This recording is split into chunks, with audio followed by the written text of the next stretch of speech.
علیہ السلام کا اسوہ انور، حضور کی سیرت طیبہ، خصائل حمیدہ ہماری زندگی اور ہمارے شب و روز کو بہتر بنانے کا ایک ایسا ذریعہ ہے کہ اگر ہم اپنے اطوار کو، اپنی عادات کو، اپنے رویوں کو، اپنے طرز معاشرت کو، انداز حیات کو ان کے اسوہ نور کے سانچے میں ڈھال دیں تو ایک خوبصورت، پاکیزہ اور منور تاباں زندگی حاصل کر پائیں گے۔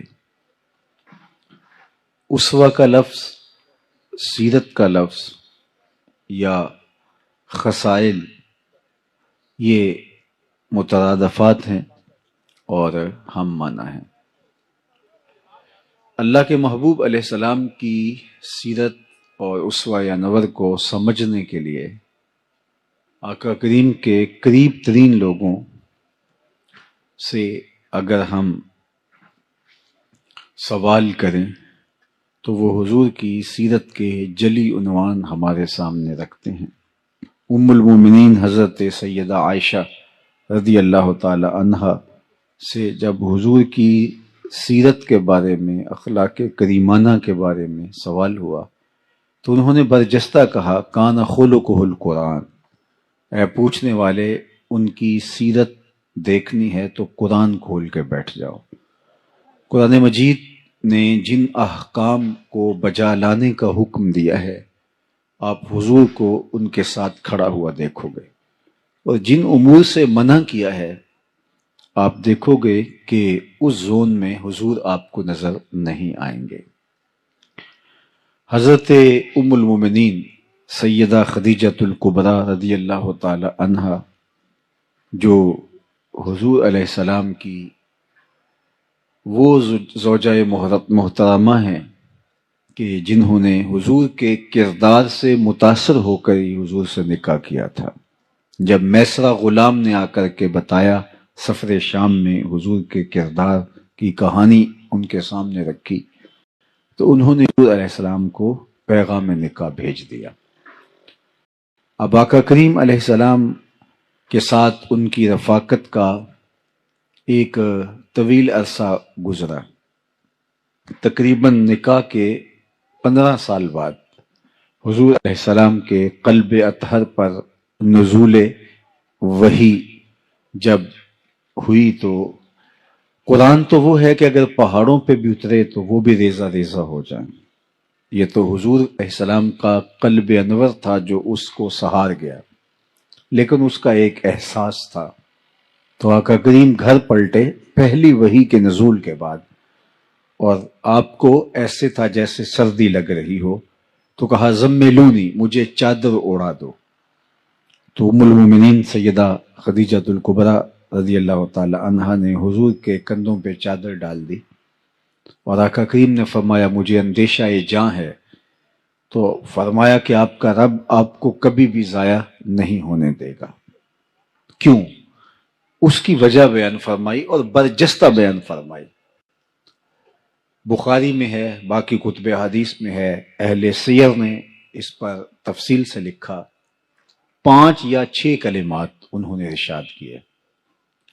کلا واللہ ما یخزیک اللہ ابدا، سب سے پہلے تو انہوں نے حضور کو تسلی دیتے ہوئے کہا کہ ایسا ہرگز نہیں، آپ کا رب آپ کو کبھی بھی ضائع نہیں ہونے دے گا۔ کیوں؟ انک لتصل الرحم، آپ صلہ رحمی کرتے ہیں، رشتہ داروں کے ساتھ سلوک اچھا کرتے ہیں۔ تو جو رشتہ داروں کے ساتھ سلوک اچھا کرتا ہے تو یہ پہلا امتحان ہے کسی شخص کا۔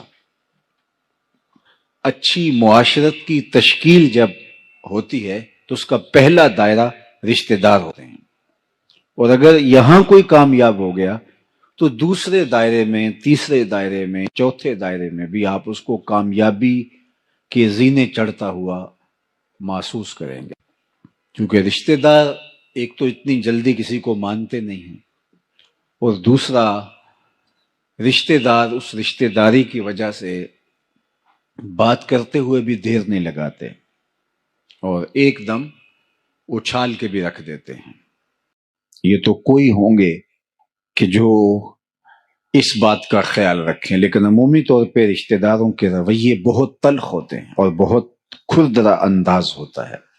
ہمارے ہاں یہ جو شریکہ برادری کا تصور ہے، تو حالانکہ شریک تو شرکت سے نکلا ہے، لیکن بہرحال یہ کسی اور مفہوم میں اپنا راستہ بنا گیا اور عمومی طور پہ رشتہ داروں کے رویے ناہموار اور غیر مناسب ہوتے ہیں، اور انسان کو بھی غصہ زیادہ آتا ہے کہ یہ تو میرے اپنے ہیں، انہوں نے میرے ساتھ یہ سلوک کیوں کیا، تو تلخی بھی زیادہ بڑھتی ہے۔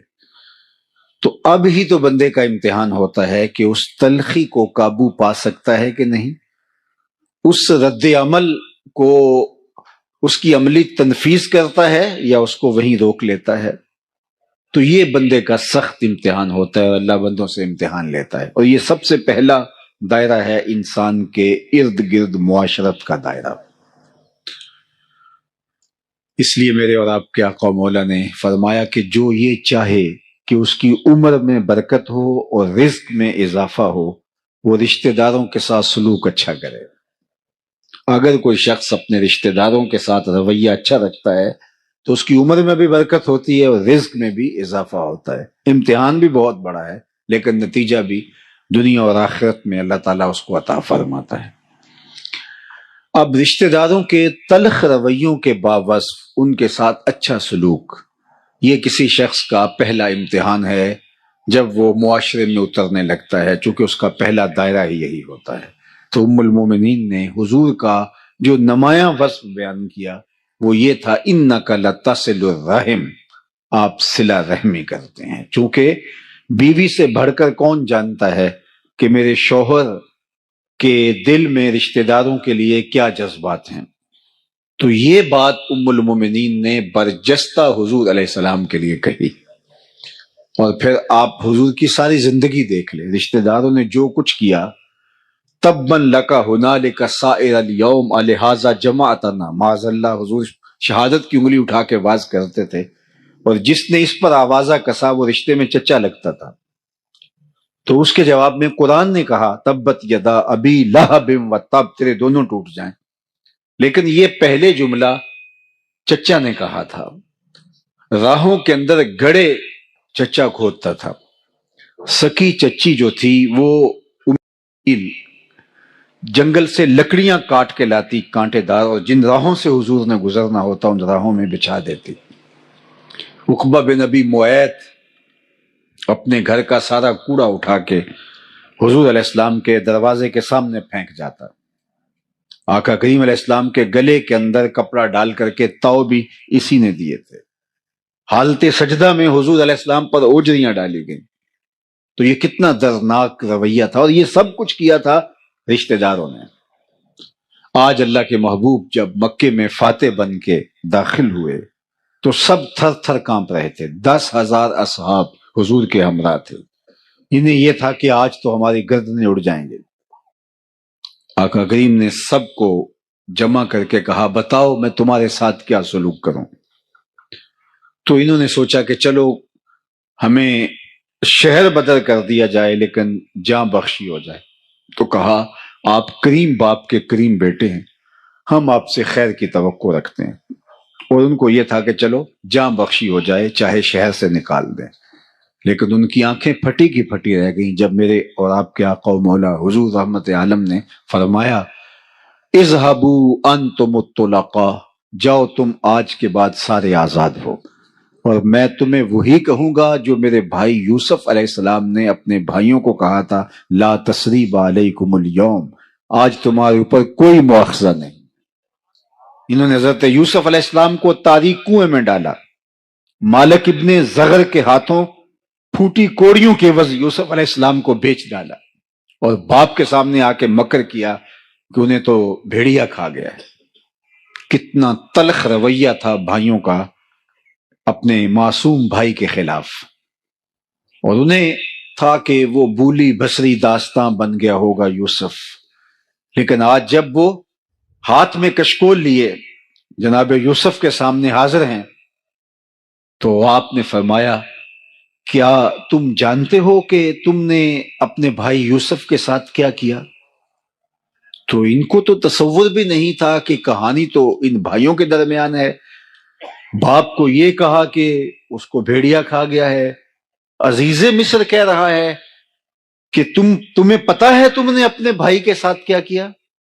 تو ایک دم ماضی کی ساری پرتیں کھلنے لگی اور حضرت عزیز مصر کے چہرے میں ان کو یوسف کے خد و خال دکھائی دینے لگے اور ادھر اندر خوف بھی اترنے لگا.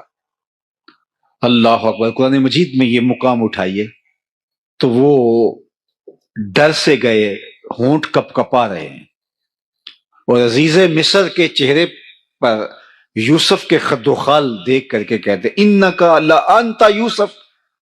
اللہ اکبر. آپ یوسف ہیں. یہاں جو لفظ ہے انکا لانت یوسف، آپ یوسف ہیں. قال انا یوسف، کہاں میں ہی یوسف ہوں اور یہ میرا بھائی ہے. حضرت بنیامین پاس بیٹھے تھے اور پھر فرمایا اب ایک لمحے کی اذیت سے وہ گزرے کہ اب کیا ہوتا ہے. ساتھ ہی کہہ دیا لا تثریب علیکم اليوم، پریشان نہیں ہونا، تمہارے اوپر آج کوئی مواخذہ نہیں ہوگا. یعنی انہیں اس کرب سے بھی زیادہ دیر نہیں گزرنے دیا کہ جب یہ پہچان گئے کہ عزیز مصر یہ تو وہی یوسف ہے جس کو کنویں میں ڈالا تھا، آج عزیز مصر بن کے ہمارے سامنے. تو بھائیوں کی حالت غیر ہو رہی تھی اور زبان میں لکنت پیدا ہو رہی تھی، آواز گلے میں پھنس رہی تھی، نکل نہیں رہی تھی. انکا لانت یوسف، آپ یوسف ہیں. اللہ اکبر. تو حضرت یوسف ہاں میں یوسف ہوں، لیکن ساتھ ایک لمحے کے تاخر کے بغیر کہا لا تثریب علیکم اليوم. تو اللہ کے محبوب علیہ السلام نے فرمایا کہ میں آج تم سے وہی کہوں گا جو میرے بھائی یوسف نے اپنے بھائیوں سے کہا تھا، آج تم سے کوئی مواخذہ نہیں کیا جائے گا. عثمان بن طلحہ یہ کعبۃ اللہ کا کلید بردار تھا اور اللہ کے محبوب علیہ السلام نے اس سے کہا کہ کعبۃ اللہ کا دروازہ کھولو، میں اندر جا کے نوافل ادا کرنا چاہتا ہوں، نماز پڑھنا چاہتا ہوں، اللہ کے حضور سجدہ ریز ہونا چاہتا ہوں. اس نے انکار کر دیا، نہیں میں آپ کے لیے کعبہ کا دروازہ نہیں کھول سکتا. وقت گزر گیا، آج حضور فاتح بن کے داخل ہوئے تو فرمایا این عثمان بن طلحہ، عثمان بن طلحہ کہاں ہے؟ تو کپ کپاتا ہوا حاضر ہوا. فرمایا لاؤ کعبۃ اللہ کی کلید. دروازہ کھولا، حضور اندر اترے، بتوں کو توڑا، سجدہ ریزیاں کی اللہ کے حضور، واپس پلٹے تو سب صحابہ منتظر تھے کہ یہ دیکھیے اعزاز کس کو ملتا ہے. عثمان بن طلحہ کو تو دوبارہ چابی نہیں ملے گی، اب دیکھیے کس کا مقدر کھلتا ہے اور یہ اعزاز کعبۃ اللہ کی کلید برداری کا اعزاز کس کو ملتا ہے. سب حسرتیں لیے کھڑے تھے، لیکن حضور جب باہر تشریف لائے فرمایا عثمان بن طلحہ کہاں ہے؟ تو حاضر خدمت ہوا تو حضور نے اس کے ہاتھ میں چابی رکھتے ہوئے فرمایا یہ چابی میں تم کو دے رہا ہوں، قیامت تک یہ چابی تیری نسلوں سے بھی کوئی نہیں چھین سکے گا سوائے ظالم کے. آج بھی یہ جو شیبی خاندان ہے کعبۃ اللہ کا کلید بردار، یہ حضرت عثمان بن طلحہ کی اولاد سے ہے. تو جب اس نے حضور کا یہ سلوک دیکھا تو آگے بڑھ کے آقا کریم کے ہاتھ میں بیعت اسلام کر لی. تو یہ سلوک تھا اللہ کے محبوب کا، صلہ رحمی کا یہ عالم تھا، یہ حضور کی سیرت ہے. ہم چھوٹی چھوٹی بات پہ کہتے ہیں اگر تم ایک بات کرو گے تو ہم 10 باتیں کریں گے، ایک قدم پیچھے ہٹو گے تو ہم 10 قدم پیچھے ہٹیں گے. تم اگر پتھر مارو گے، اینٹ مارو گے تو ہم پتھر اٹھا لیں گے. تو یہ تو کوئی بات نہ ہوئی، یہ تو ہم اس سے آگے بڑھ گئے. کہا تم جو کرنا ہے کر لو، ہم اپنے رویے سے نہیں ہٹنے کے، ہم اپنی عادت خیر کو چھوڑنے کے نہیں. ایک بزرگ وضو کر رہے تھے پانی کنارے، تو ایک بچھو تھا جو ایک درخت کی ٹہنی پر پانی کے بہاؤ پہ جا رہا تھا اور کبھی کوئی تیز جو ہے وہ لہر آتی تو وہ ڈوب جاتا، پھر اپنے آپ کو بڑی ہمت سے اس لکڑی کے ساتھ آ کے وابستہ کرتا. تو ان کے دل میں رحم جاگا تو ہاتھ ڈال کر کے اس کو باہر نکالنے کی کوشش کی تو اس نے اپنی فطرت کے مطابق ان کے ہاتھ پہ ڈنگ مار دیا. درد ہوا تو ہاتھ جھٹکا اور پھر گر گیا، پھر دوبارہ اس کو نکالنے کے لیے ہاتھ ڈالا تو پھر اس نے ڈنگ لگا دیا. یہ 7 مرتبہ ہوا. تو پاس کھڑے ان کے جو شاگرد تھے انہوں نے کہا حضرت یہ اتنا بد نصیب ہے کہ ہر بار آپ کو ڈنگ مارتا ہے اور آپ پھر بھی مصر ہیں اس کو نکالنے کے لیے؟ تو فرمایا کہ اس کے پلے ہے یہ، جب وہ اپنی بری خصلت سے باز نہیں آتا، میں اپنی اچھی عادت سے باز کیسے آ جاؤں؟ جس کے پاس جو ہوگا وہ وہی دے گا. الاناء یترشا بما فیہ، عربی کا مقولہ ہے برتن سے وہی ٹپکتا ہے جو برتن کے اندر ہو. اگر آپ کے ساتھ میرے ساتھ کوئی رویہ اچھا نہیں رکھتا، اس کا سلوک اچھا نہیں ہے، تو ہم یہ نہیں کہیں گے کہ اچھا اگر تو ایک قدم بڑھا ہے تو میں 10 قدم اور جو ہے وہ تیرے معاملے میں اتنی ہی برائی میں تیرے ساتھ بڑھ جاؤں گا. یہ تو پھر ہم اس سے آگے بڑھ گئے نا. ہم کہیں گے نہیں، تجھے بھی ایک دن جیت لیں گے محبت کے زور پر. سل من قطعک واعط من حرمک، اللہ کے محبوب نے فرمایا جو تم سے تعلق توڑے تم اس سے تعلق جوڑو، اور جو تمہیں محروم رکھے تم اس کی جھولیاں بھر دو. ہاں تمہارا یہ حق ہے کہ اگر رشتہ دار شر کا منبع و مصدر ہے تو آپ اس سے محتاط ضرور ہو سکتے ہیں، لیکن یہ نہیں ہے کہ وہ مشکل میں پھنس جائے، وہ تکلیف میں ہو، وہ اذیت میں ہو تو آپ اس وقت جو کہیں کہ اب میں اس کا سر کچل کے رکھ دوں. نہیں، بہترین صدقہ وہ ہے جو ناراض رشتہ دار کو دیا جائے جو تمہارا مخالف ہو، چونکہ نفس مانتا ہی نہیں ہے اس صدقے کے لیے. آپ کہیں گے کہ اس نے تو ناک میں دم کر رکھا ہے اور اگر اس کو بھی کھڑا کر دیا اور یہ بھی اگر جو ہے وہ صاحب ثروت ہو گیا تو یہ تو میرے لیے مشکل کھڑی کر دے گا. تو نہیں، اس کی مدد کرو اگرچہ اس کا رویہ تلخ سے تلخ کیوں نہ ہو. تو پہلا کردار جو ام المومنین نے حضور کا بیان کیا وہ یہ تھا کہ انک لتصل الرحم، آپ کا رب آپ کو کبھی تنہا نہیں چھوڑے گا اور نہ آپ کو بے آبرو ہونے دے گا، اس لیے کہ آپ صلہ رحمی کرتے ہیں. دوسرا وصف حضور کو انہوں نے بیان کیا، وتحمل الکلہ، جس کا کوئی بوجھ نہیں اٹھاتا اس کا بوجھ آپ اٹھاتے ہیں. اپنے بوجھ تو سارے ہی اٹھاتے ہیں، اوروں کے لیے جینا یہ زندگی ہوتی ہے. یہ تو ہم درختوں سے سیکھ سکتے ہیں. درخت اپنی چھاؤں میں کبھی خود نہیں بیٹھے، خود دھوپ میں جلستے ہیں، لیکن جو ان کے دامن میں آئے تو اس کو وہ ٹھنڈک فراہم کرتے ہیں. درختوں نے آج تک اپنا پھل خود نہیں کھایا، لوگوں کو دان کرتے ہیں. اوروں کے لیے جینا یہ زندگی ہے. دریاؤں نے اپنا پانی کبھی خود نہیں پیا، یہ اوروں کو سیراب کرتے ہیں. بادل خود اپنا پانی جو ہے وہ نوش جاں نہیں کرتے، وہ اوروں کو دان کرتے ہیں. اوروں کے لیے جینا، اوروں کے لیے زندگی گزارنا، یہ زندگی کا حسن ہوتا ہے. وَتَحْمِلُ الْكَلَّ، آپ کا وصف نمایاں یہ ہے کہ آپ جس کا کوئی بوجھ اٹھانے والا نہیں اس کا آپ بوجھ اٹھاتے ہیں. تیسرا وصف حضور کا بیان کیا، وَتَقْسِبُ الْمَعْدُومِ، جس کا کوئی کمائی کرنے والا نہیں آپ اس کے لیے کام کرتے ہیں، اس کے لیے مزدوری کرتے ہیں، کام کرتے ہیں، اس کے لیے تجارت کرتے ہیں. اللہ اکبر، یہ حضور کا وصف نمایاں ہے. اللہ اکبر، کہ لوگوں کے لیے حضور علیہ الصلوۃ والسلام کمائی کریں. تجارت کی ہے حضور نے، کس لیے؟ دوسروں کے کام آنے کے لیے. میں اور آپ سویر سے لے کر شام تک اور شام سے لے کر سویر تک اپنے آپ کے بارے میں سوچتے ہیں. علماء نے لکھا، یہ اچھی طرح مجھے اور آپ کو ذہن نشین ہونا چاہیے اور یہ زندگی کا ماٹو بنا لیں. ہم رزق کمانے کی 3 نیتیں ہیں. ان نیتوں کے استحضار کے ساتھ رزق حلال کمانا عین عبادت.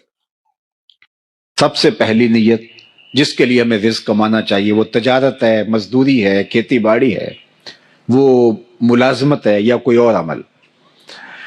ہم رزق اس لیے کمائیں کہ اپنے آپ کو سوال کی ذلت سے بچائیں، چونکہ ہماری ضرورتیں ہمارے ساتھ جڑی ہیں. اس بدن کو 2-3 وقت کھانا چاہیے، گرمی اور سردی کے لیے لباس چاہیے، سائے ڈھانپنے کے لیے چھت چاہیے، گھر چاہیے، بیمار پڑ جائیں تو دوائی چاہیے. یہ ہماری ضرورتیں ہیں. تو اگر ہم خود نہیں کمائیں گے تو ہمیں ان ضرورتوں کو پورا کرنے کے لیے کسی کے آگے ہاتھ پھیلانا پڑے گا. تو اس لیے رزق کمایا جاتا ہے کہ اپنے آپ کو سوال کی ذلت سے بچایا جائے. یہ پہلا مقصد ہے جو ہمیں ملحوظ ہونا چاہیے. دوسرا مقصد رزق کمانے کا اپنے زیر کفالت لوگوں کی ضرورتوں کی تکمیل. وہ بوڑھے ماں باپ ہیں، وہ اولاد ہے، بیوی ہے، یا آپ کے بہن بھائی آپ کے زیر کفالت ہیں، تو ان کی ضرورت، ان کی خوراک کی ضرورت، ان کی طبی ضرورت، ان کی تعلیم کی ضرورت اور ان کی دیگر ضرورتوں کی تکمیل. تو یہ دوسرا مقصد ہے رزق کمانے کے لیے. اس کے لیے پردیس کاٹا جاتا ہے، اس کے لیے دن رات ایک کیا جاتا ہے، تاکہ میرے بچوں، میرے ماں باپ، میرے اعزا و اقربا جو میرے زیر کفالت ہے، ان کی ضرورت میرے ذمے ہے، تو میں آپ دکھ سہ لوں گا لیکن ان کی ضرورت کو پورا کروں گا. یہ دوسرا مقصد ہے رزق کمانے کا. تیسرا مقصد رزق کمانے کا یہ ہے، اور یہ ہماری نیت میں شامل ہونا چاہیے کہ اللہ تو مجھے میری ضرورت اور میرے زیر کفالت لوگوں کی ضرورت سے اگر زیادہ عطا کرے گا تو میں ان کی ضرورت پورا کروں گا، ان کی ضرورت کی تکمیل کروں گا جو کسی وجہ سے کما نہیں سکتے، اپاہج ہیں، لاچار ہیں، اراملہ ہیں، مساکین ہیں، یتاما ہیں، غربا ہیں، مفلوق الحال ہیں، کثیر العیال ہیں. کوئی بھی سبب ہے جس کی وجہ سے ان کی ضرورتیں پوری نہیں ہوتی. تو اللہ میں اس لیے رزق کما رہا ہوں کہ اگر تو میری اور میرے زیر کفالت لوگوں کی ضرورت سے تو مجھے زیادہ دے تو میں ان کی ضرورتوں کو پورا کروں گا. یہ تین نیتوں کے ساتھ اگر ہم رزق حلال کمائیں تو وہ عین دین ہے. اگر چوتھی نیت جڑ گئی کہ میں معاشرے میں نمایاں ہو جاؤں گا، اپنے رشتہ داروں میں تفاخر کر سکوں گا، تو پھر بھی بے برکتی اتر آئے گی. اور اگر اس رزق کے ذریعے سے عیش و عشرت کروں گا، اپنی ناجائز خواہشات کی تکمیل کروں گا، یہ تو خیر بدترین صورتحال ہے. صرف تفاخر کروں میں باقی رشتہ داروں کے اندر بھی، میاں میں تم سے امیر ہوتا ہوں، اور میں ان پر تفوق کا اظہار کر سکوں، یہ بھی نیت میں کہیں چھپا ہوا، تو وہ رزق آپ کو بے چین کر دے گا، سکون نہیں آنے دے گا، اور وہ رزق جو ہے وہ پھر دنیا کا مال بن کے رہ جائے گا جو تمہارے لیے بہت کڑے اور سخت حساب کا ذریعہ ہوگا. تو صرف تین نیتیں ہمارے ساتھ جڑی ہونی چاہیے. اللہ مجھے رزق دے، میں اپنی ضرورت کو پورا کروں، میں اپنے بچوں کی، اپنے زیر کفالت لوگوں کی ضرورت کو پورا کروں، اور اگر تو مجھے میری اور میرے بچوں کی ضرورت سے زیادہ عطا کرے تو پھر میں معاشرے کے ان لوگوں کی ضرورت کو پورا کروں جو کسی وجہ سے اپنی ضروریات کی تکمیل نہیں کر پاتے. یہ ہیں تین نیتیں. ان نیتوں کے ساتھ جو تاجر اپنے ٹھیے پہ بیٹھ کے مزدوری کرتا ہے تو بظاہر وہ کوئی یہاں ممبر پہ بیٹھ کے واز نہیں کر رہا، لیکن کیا کہا؟ التاجر الصدوق الامین مع النبیین یوم القیامہ. وہ سچا تاجر قیامت کے دن پیغمبروں کے ساتھ اٹھایا جائے گا. کتنی بڑی بات، کیونکہ اس کی نیت میں فرق نہیں ہے. اس کی نیت صرف یہ تین چیزیں ہیں، اور اگر اس کی نیت پھیل گئی، آگے بڑھ گئی، اور وہ شر کے زمرے میں آتی ہو تو پھر سب کچھ برباد ہو گیا. اسی طرح وہ مزدوری کرتا ہے تو القاسب حبیب اللہ، وہ مزدوری کرنے والا اللہ کا حبیب ہے. یہاں تک کہ جو اس کو تھکن لگتی ہے مزدوری کرتے ہوئے، کاروبار کرتے ہوئے، حتیٰ کہ ذہنی تھکن ہوتی ہے اس کو جو کاروباری مصروفیات کی وجہ سے، لوگوں کے تلخ رویے ہیں کاروبار میں سہنے پڑتے ہیں، تو اس کا بھی اللہ اس کو اجر عطا کرتا ہے. بلکہ اگر کاشتکار ہے تو اس کی فصل سے جو چڑیاں چگ کے لے جاتی ہیں، اللہ اس کو بھی اس کے نامہ اعمال میں صدقے کے ثواب کی صورت میں لکھتا ہے. اس لیے کہ اس کی نیت کا خلوص جو ہے اس کو کہاں سے کہاں لے جاتا ہے. تو یہ تین نیتیں میرے ساتھ اور آپ کے ساتھ جڑی رہنی چاہیے.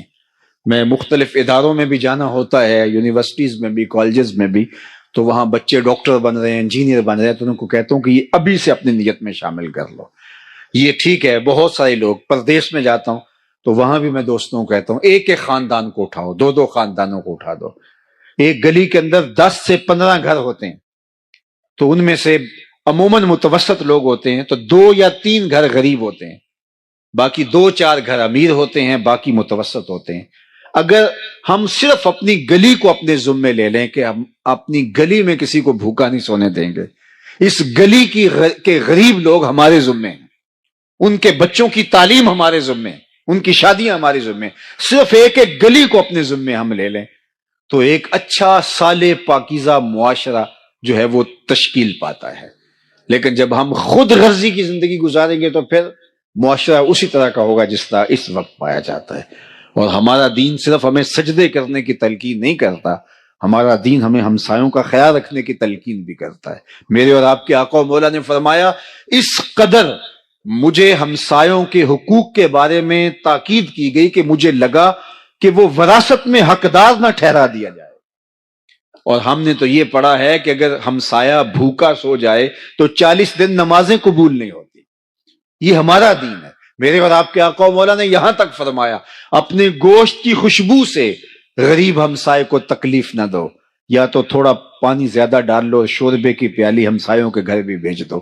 اور اگر ایسا نہیں کر سکتے تو ایسے زاویے میں، ایسے وقت میں، ایسی جگہ پہ اس کو پکاؤ کہ غریب تک اس کی مہک نہ پہنچ سکے. بچے تو بچے ہیں، ضد کر بیٹھے تو ان بچوں کی ضد کو کون پورا کرے گا؟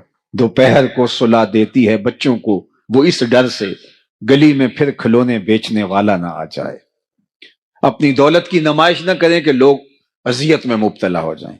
میں نے تو فقہا سے یہ بھی جو ہے وہ سنا ہے کہ آپ حج اور عمرہ کر کے آتے ہیں تو اس کی بھی بار بار لوگوں کو باتیں نہ سنائیں کہ غریب آدمی اس سے بھی جو ہے وہ اذیت میں آئے گا کہ میرے پاس بھی یہ چیزیں ہوتی تو میں بھی جو ہے وہ چلا جاتا، تو وہ بھی اذیت میں آ جائے گا. اس طرح کسی نے کہا تھا امیر آدمی آسائش نہ چھوڑے نمائش چھوڑ دیں تو غریبوں کی جان سوکھی ہو سکتی ہے.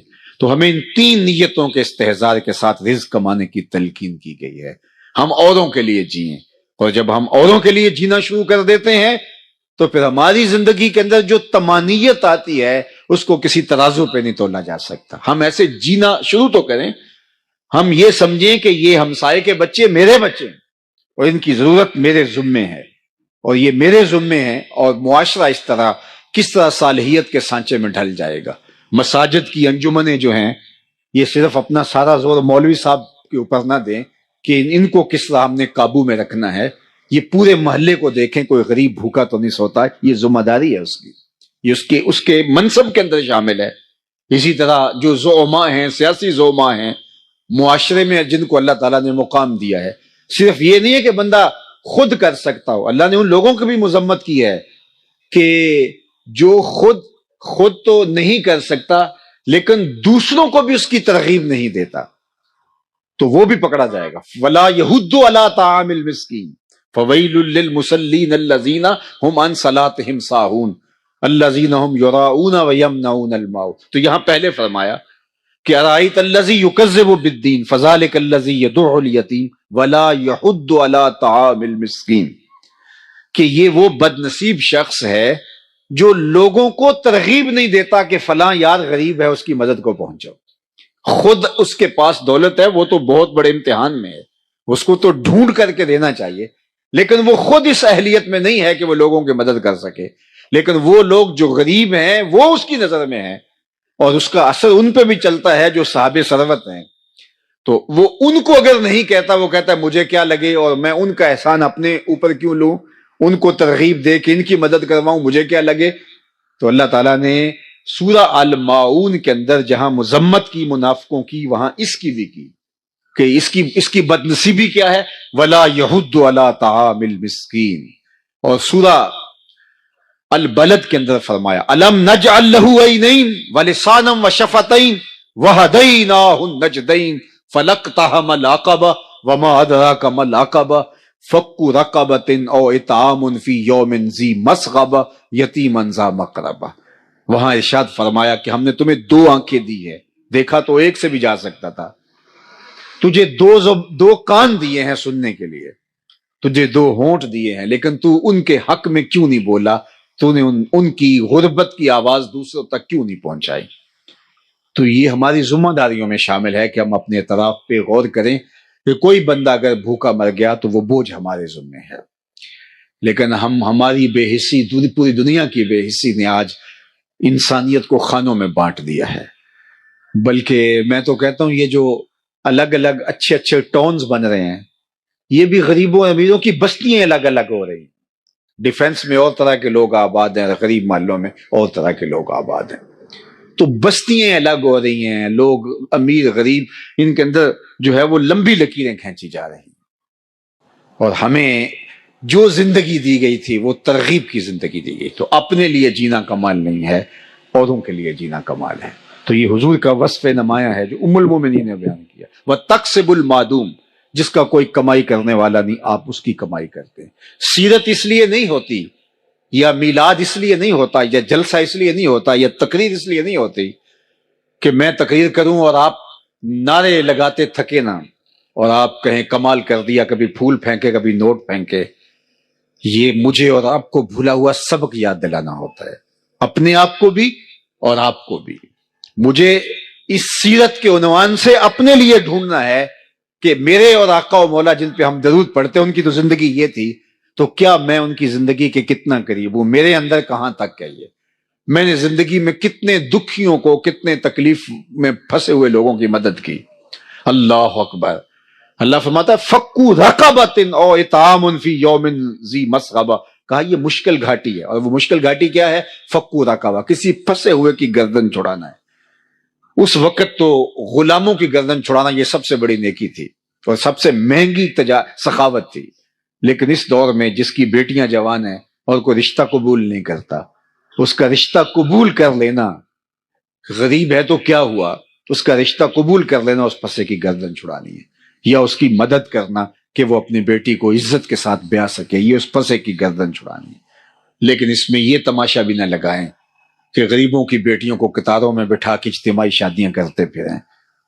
ایک لمحے کے لیے تصور کریں، حالات تو بدلتے رہتے ہیں، اگر اس قطار میں ہماری بیٹی کو بیٹھنا پڑے تو ہم گوارا کرتے ہیں؟ رات کے اندھیرے میں جا کے ان کے ماں باپ کی خدمت کرو، وہ بیٹی اپنے گھر سے جائے، اپنے گھر سے رخصت ہو، تم یہاں تماشا نہ لگاؤ۔ اور جو ہے وہ کس قدر ان کے چہرے کبھی دیکھے آپ نے جب اجتماعی شادیوں سے بچیاں اٹھتی ہیں؟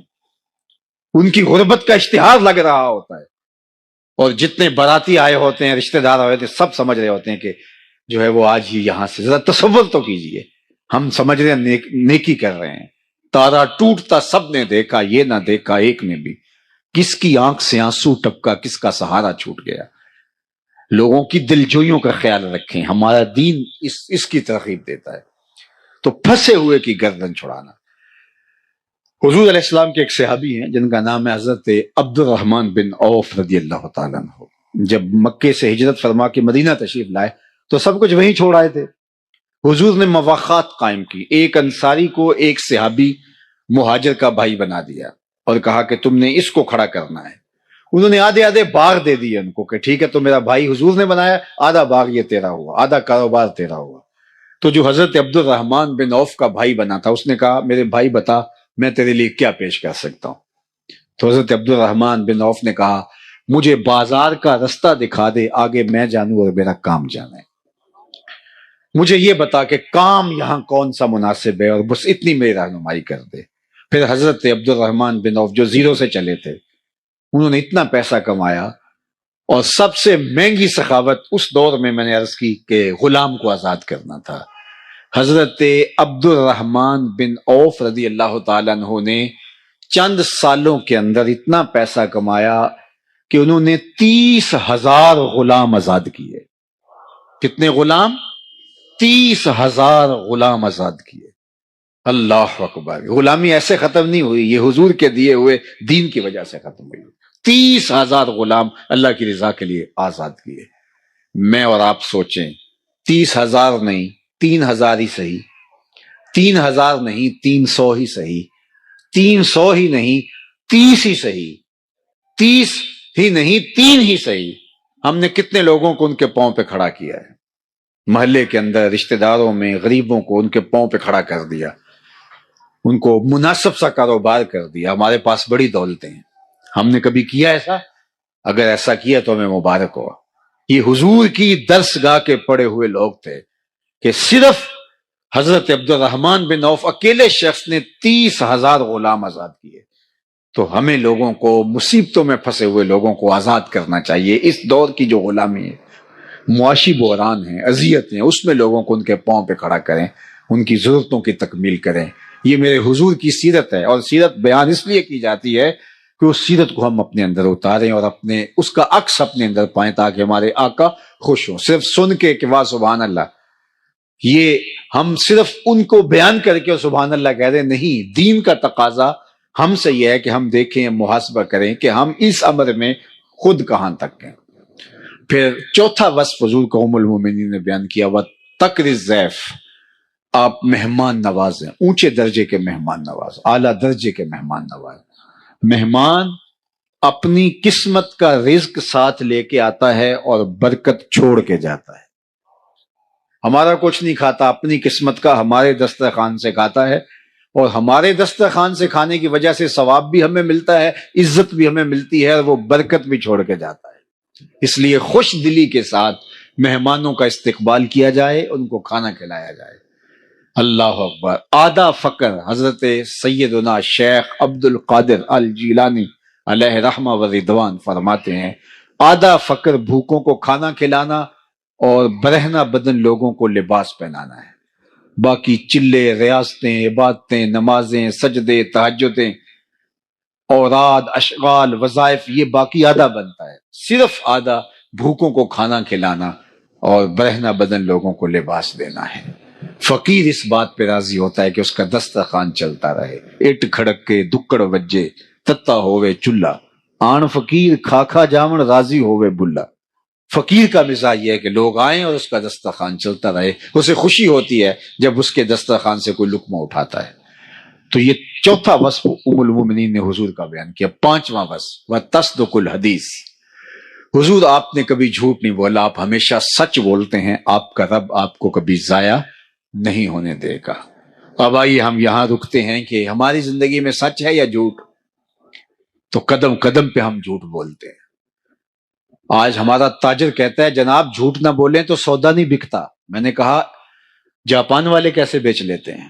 وہاں تو جھوٹ کا کبھی گزر بھی نہیں ہوا، اور وہ معیشت میں کہاں سے کہاں ہیں۔ یہ عجیب فلسفہ تراشا کہ جھوٹ نہ بولیں گے تو سودا ہی نہیں بکے گا۔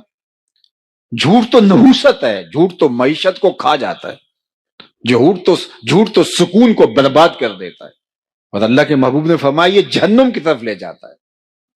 اور سنو حضور نے کیا ارشاد فرمایا، جب کوئی شخص جھوٹ بولتا ہے تو اس کے منہ سے بدبو نکلتی ہے، جو عام لوگ تو نہیں سونگھ پاتے، لیکن اللہ کے نورانی اور حساس فرشتے اس کا احساس کرتے ہیں اور ایک میل پیچھے ہٹ جاتے ہیں۔ رحمت لانے والے فرشتے جھوٹ بولنے کی وجہ سے جو بدبو نکلتی ہے اس سے ایک میل پیچھے ہٹتے ہیں، اور سویر سے لے کر شام تک جہاں جھوٹ ہی ہو تو فرشتے کتنے دور جا چکے ہوں گے۔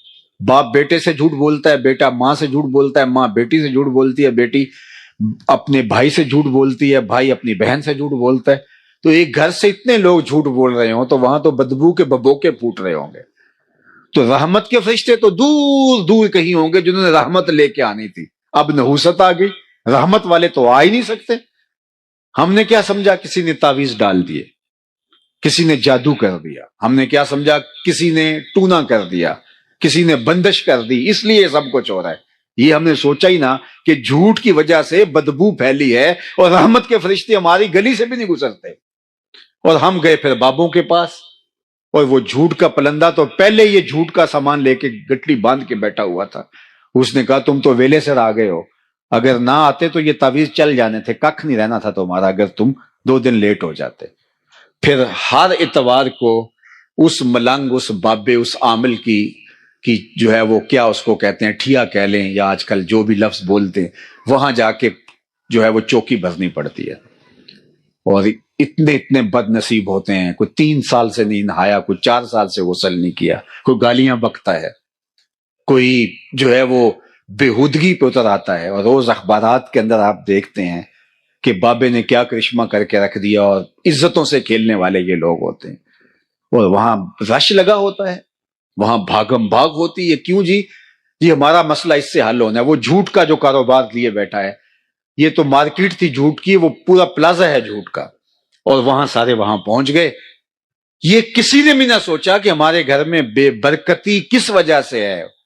جو تعویذ ہم نے ڈالا ہے وہ تعویذ تو جھوٹ کا ڈالا ہے، وہ جو کالا جادو ہوا ہے وہ تو مکر و فریب کا ہے۔ وہ ماں بیٹی سے جھوٹ بول رہی ہے، اور بیٹی ماں سے جھوٹ بول رہی ہے، شوہر سے بھی پیسے ہتھیا رہی ہے بیوی جھوٹ بول کے، اور بچے ماں سے پیسے ہتھیا رہے ہیں جھوٹ بول کے۔ گھر جھوٹ کا دھندا ہے، دکان جھوٹ کا دھندا ہے۔ تو جب جھوٹ ہی جھوٹ ہوگا تو بدبوئیں پھوٹیں گی، رحمت کے فرشتے کہیں دور بھاگ جائیں گے، تو وہاں رحمت جنہوں نے لے کے آنی تھی رحمت، تو وہ رحمت لے کے نہیں آئیں گے، تو وہاں نحوست ہی ہوگی۔ اور ہم نے سمجھا کہ نہیں یہ ہو گیا وہ ہو گیا، ادھر بھاگ گیا، پھر اس نے ہمیں جو ہے وہ قابو کر لیا، اور پھر وہاں چوکیاں بھرنے لگے۔ تو اللہ کے محبوب کی زندگی کیا ہے؟ وتصدق الحدیث، حضور نے زندگی میں جھوٹ نہیں بولا. حضور سے پوچھا گیا کہ حضور مومن بزدل ہو سکتا ہے؟ فرمایا نہیں، بہادر ہوتا ہے. مومن ہو بہادر ہوتا ہے، لیکن ہو سکتا ہے کبھی بزدلی کر جائے، آخر بندہ ہی تو ہے، بشر ہی تو ہے. پھر دوسری مرتبہ پوچھا حضور کیا مومن جو ہے وہ بخیل ہو سکتا ہے؟ کہا نہیں، سخی ہوتا ہے. لیکن فرمایا ہو سکتا ہے کبھی بخل بھی کر جائے، آخر بشر ہی تو ہے. پھر حضور علیہ السلام سے پوچھا گیا کہ مومن بزدل ہو سکتا ہے؟ کہا نہیں، مومن بہادر ہوتا ہے، لیکن ہو سکتا ہے کبھی بزدلی کر جائے، آخر بشر ہی تو ہے. پھر پوچھا گیا کہ مومن بخیل ہو سکتا ہے؟ کہا نہیں، سخی ہوتا ہے، لیکن ہو سکتا ہے کبھی بخل بھی کر جائے. بلکہ ایک روایت میں فرمایا گیا کہ جو اولاد ہوتی ہے مبخلتن و مجبنتن، یہ تھوڑا تھوڑا بخیل بھی بنا دیتی ہے اور تھوڑا تھوڑا بزدل بھی بنا دیتی ہے. جب بندے کی شادی نہیں ہوتی، اولاد نہیں ہوتی، وہ مشکل میں بھی کود جاتا ہے اور شاہ خرچ بھی ہوتا ہے، لیکن اولاد کے بعد تھوڑا تھوڑا بخیل ہو جاتا ہے اور تھوڑا تھوڑا بزدل بھی ہو جاتا ہے. تو مبخلتن و مجبنہ، اولاد بخیل کر دینے والی ہے اور بزدل بنا دینے والی ہے.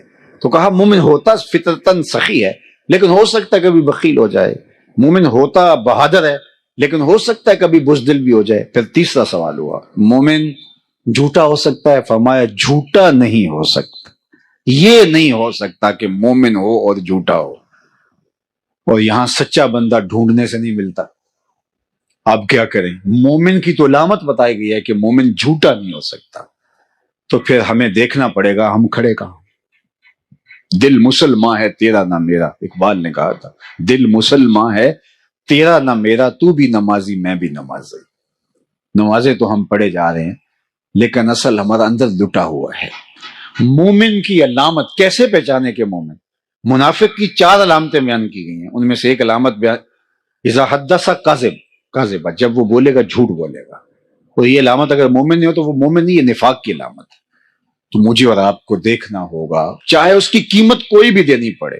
سچ بولنے کی قیمت تو دینی پڑتی ہے، کوئی حرج نہیں ہے، لیکن یہ اللہ کے محبوب علیہ الصلوۃ والسلام نے علامت ایمان بتائی ہے کہ مومن سچا ہوتا ہے، مومن جھوٹا نہیں ہوتا. تو فرمایا وتصدق الحدیث، آپ سچ بولتے ہیں. اور میں آپ کو بتاؤں کہ میرے اور آپ کے آقا و مولا اعلان نبوت سے قبل بھی صادق اور امین کہلاتے تھے. حضور نے کوہ صفا پہ جب صنادید قریش کو جمع کیا تو ان کو ایک بات کہی تھی جو تاریخ کے اوراق میں موجود ہے کہ اگر میں کہوں کہ پہاڑ کی دوسری جانب سے ایک لشکر آ رہا ہے جو تمہیں کچل ڈالے گا، مان لو گے؟ انہوں نے کہا دیکھیں گے، نظر آیا تو فبہا، نظر نہ بھی آیا تو کہیں گے ہم اندھے ہیں، آپ سچے ہو، کیونکہ ہم نے آپ کو کبھی جھوٹ بولتے نہیں سنا. تو فرمایا پھر مان لو اللہ ایک ہے. تو پھر انہوں نے انکار تو کیا، لیکن اندر کہہ رہا تھا جو کل سچا تھا وہ آج بھی سچا ہے. اور ایک وقت آیا پھر ماننے پہ مجبور ہو گیا. اور امین ایسے کہ ابو جہل نے کہا کہ وقت تیزی کے ساتھ ہاتھوں سے نکلتا جا رہا ہے، اگر 4 اور لوگ ان کے ساتھ جڑ گئے تو پھر قابو پانا مشکل نہیں ہوگا. تو اس نے کہا گرو جی کیا کریں؟ کہا ہر قبیلے سے ایک ایک فرد لو اور ان کے گھر کا محاصرہ کرو اور معاذ اللہ حضور کو شہید کر دو، اور اگر بنو ہاشم اٹھ کھڑے ہوئے تو مل کے مقابلہ کریں گے، اور اگر انہوں نے خون بہا مانگا تو خون بہا مل کے دے دیں گے، کوئی مشکل نہیں ہوگی. اور اتنے قبائل کے سامنے اکیلے بنو ہاشم نہیں کھڑے ہو پائیں گے. اور حضور کے گھر کا پھر محاصرہ کر لیا. اللہ اکبر. اور آپ جانتے ہیں کہ آقا کریم نے حضرت علی المرتضیٰ کو اپنے بستر پہ لٹایا اور کیا کہا؟ علی تم میرے بستر پہ لیٹ جاؤ، صبح اٹھنا، لوگوں کی امانتیں واپس کر کے تم بھی مدینے چلے آنا. تو ذرا تصور کیجئے حضور کیسے امین تھے، جنہوں نے امانتیں حضور کے گھر میں رکھی تھی آج قتل کے درپے ہوئے تو انہیں امانتوں کا فکر نہیں تھا. وہ جانتے تھے کچھ بھی ہو جائے محمد عربی کے پاس رکھی گئی امانتیں ضائع نہیں ہوں. یہ ہوتا ہے امین. اور پھر آقا کریم نے بھی فرمایا کہ تم امانتیں واپس دے کے آنا. کسی نے حضرت علی سے پوچھا کہ تم حضور کے بستر پہ لیٹ گئے تھے تو وہ حضور علیہ السلام کے گمان میں تمہیں بھی تو قتل کر سکتے تھے، تو تمہیں نیند آ گئی تھی؟ حضرت علی نے کہا بڑے آرام کی نیند. کہا کیسے؟ کہا حضور نے کہا تھا علی تم میرے بستر پہ لیٹ جاؤ، صبح اٹھ کے امانتیں دے کے مدینے چلے آنا. مجھے یقین تھا میں صبح اٹھوں گا بھی، امانتیں بھی ادا کروں گا اور مدینے بھی پہنچوں گا، اس لیے کہ یہ میرے حضور نے فرما دیا تھا. اللہ اکبر. یہ ہے حضور کا کردار، حضور علیہ السلام کی زندگی. وتصدق الحدیث، یہ ہمیشہ سچ بولتے ہیں.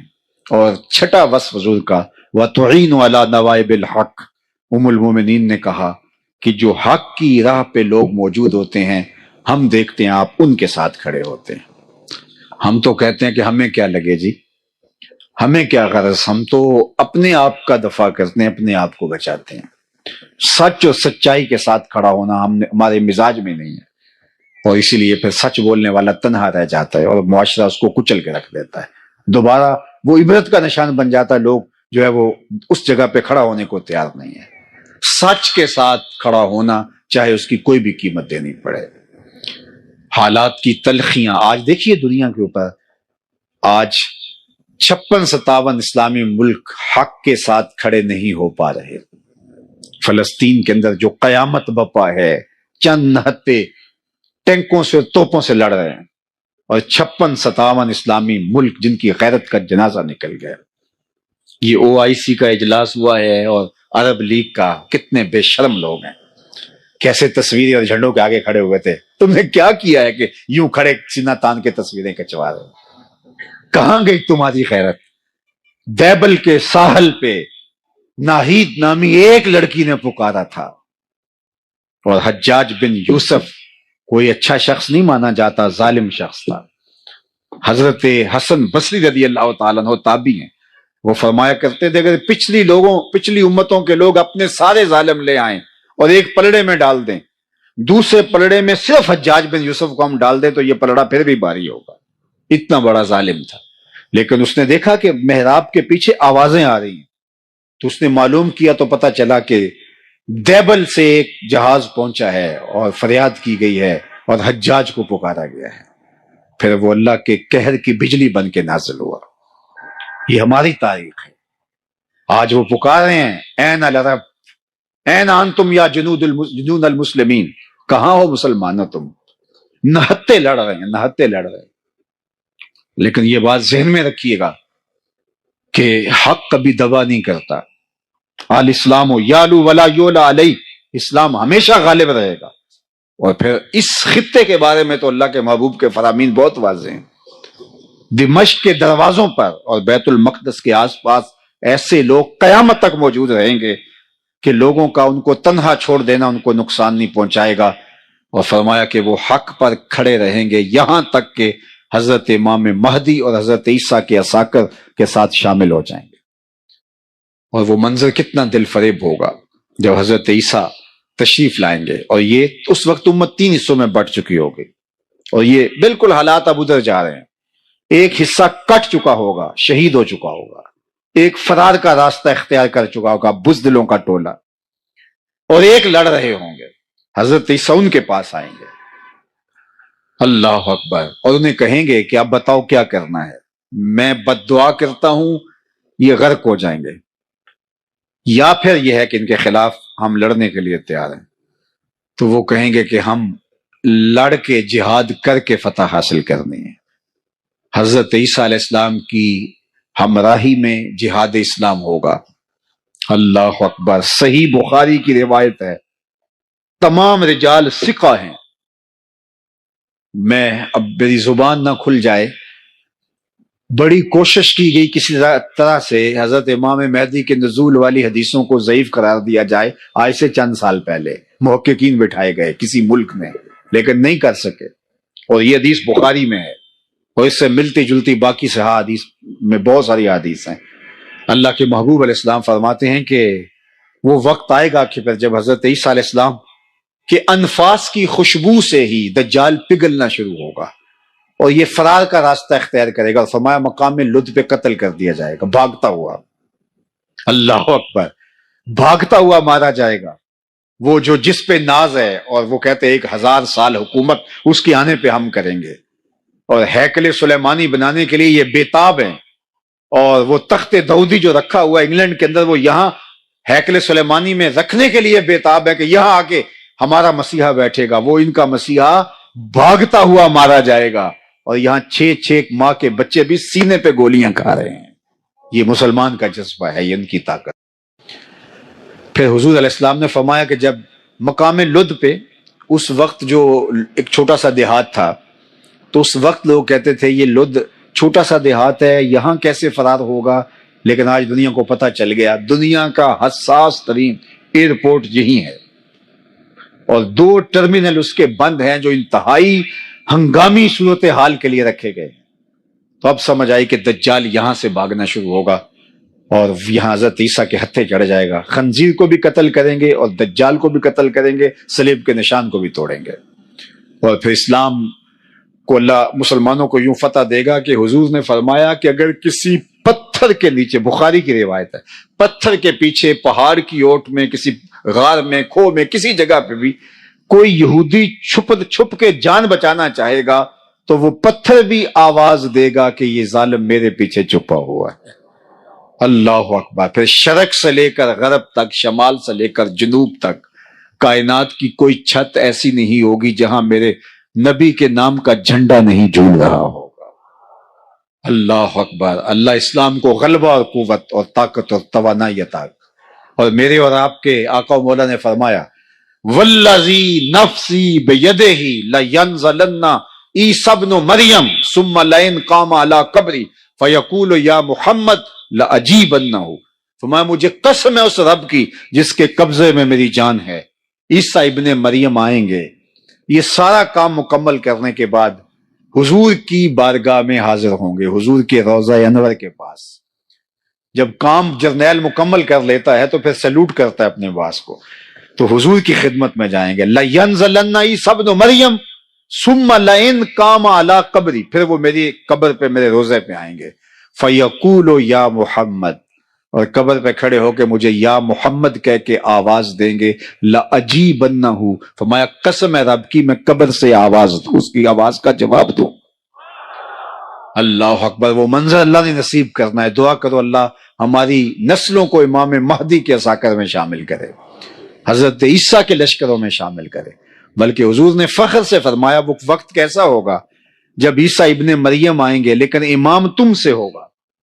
جب آئیں گے تو تازہ غسل کی طرح قطرے ٹپک رہے ہوں گے آپ کے وجود سے، اور اقامت ہو چکی ہوگی، فجر کی نماز کا وقت ہوگا۔ حضرت عیسیٰ علیہ السلام جو ہیں وہ آئیں گے تو حضرت امام مہدی انہیں کو اشارہ دیں گے کہ آپ آئیں نماز پڑھائیں، تو وہ کہیں گے نہیں آپ ہی پڑھائیں۔ تو یہ واقعہ بیان کرنے کے بعد حضور نے فرمایا وہ وقت کیسا شاندار ہوگا جب ابن مریم آئیں گے لیکن امام تم سے ہوگا۔ اللہ اکبر۔ اللہ نے تو اللہ کی بارگاہ میں یہ دعا کرو کہ ہمیشہ حق اور حقانیت کے ساتھ ہمیں کھڑا ہونے کا جذبہ عطا کر دے۔ تو ام المومنین نے کہا کہ آپ کا رب آپ کو کبھی بھی پریشان نہیں ہونے دے گا، اس لیے کہ آپ کے اندر یہ وصف ہیں۔ یہ نمایاں 6 وصف ام المومنین نے بیان کیے۔ آئیے میں اور آپ دیکھیں، اپنے اندر اتر کے دیکھیں۔ میں یہاں اگرچہ ممبر پر بیٹھا ہوں لیکن میں اپنے اندر اتر کے دیکھوں، میرے اندر یہ اوصاف ہیں، ان اوصاف کا کوئی حصہ ہے، اگر ہے تو مجھے مبارک ہو۔ آپ بھی یہاں بیٹھے بیٹھے اپنے اندر اتر کے دیکھیں کہ ان 6 اوصاف کو، جو بڑے نمایاں واضح کھلے وصف ہیں میرے حضور علیہ السلام کی سیرت کے، جو حضور سیدہ خدیجۃ الکبریٰ برجستہ بیان کرتی ہیں، یہ اوصاف ہمارے اندر موجود ہیں۔ اگر موجود ہیں تو آپ کو مبارک ہو، اور اگر نہیں تو میں آپ کو ملامت نہیں کرتا، اور میرے میں نہیں ہے تو آپ مجھے ملامت نہ کیجیے۔ ہم آج سے عزم کر کے یہاں سے اٹھے کہ یہ 6 وصف اپنے اندر پیدا کرنے کے لیے جد و جہد کریں گے۔ پھر سن لیجئے، انک لتصل الرحم، آپ صلہ رحمی کرتے ہیں۔ دوسرا وصف وتصدق الحدیث، آپ ہمیشہ سچ بولتے ہیں۔ وتحمل الکلہ، جس کا کوئی بوجھ اٹھانے والا نہیں اس کا بوجھ آپ اٹھاتے ہیں۔ وتکسب المعدوم، اور جس کا کوئی کمائی کرنے والا نہیں اس کی ضرورت آپ پوری کرتے ہیں۔ وتقری الضیف، اور اونچے درجے کے مہمان نواز ہیں۔ وتعین علی نوائب الحق، اور حق کے راستے کے اندر جو لوگ کھڑے ہوتے ہیں آپ ان کے ساتھ کھڑے ہوتے ہیں، آپ کا وزن ان کے پلڑے میں ہوتا ہے۔ تو اللہ ہمیں ہمارے نبی علیہ السلام کی سیرت اپنانے کی توفیق دے۔